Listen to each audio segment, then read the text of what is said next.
ప్రతి వ్యక్తికి ఒక కెపాసిటీ ఉంటుంది. ఆ కెపాసిటీకి తగ్గ ప్రాబ్లం వచ్చిందనుకోండి, వాళ్ళు సాల్వ్ చేసేస్తారు.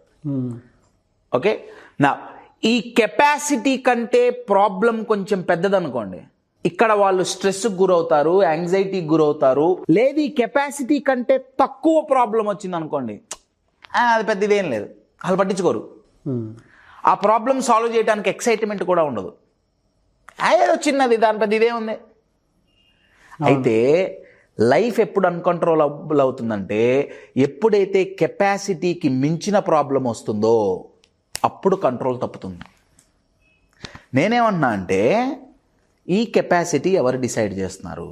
సైన్స్ ఏం చెప్తుందంటే, మీకు కెపాసిటీ ఉన్నా లేకపోయినా కెపాసిటీ ఉంది అని ఎవడైతే గట్టిగా నమ్ముతాడో ఆప్టిమిజం ద్వారా, వాడి మైండ్ ఆటోమేటిక్గా ప్రాబ్లమ్ని సాల్వ్ చేయడానికి రెడీగా ఉంటుంది.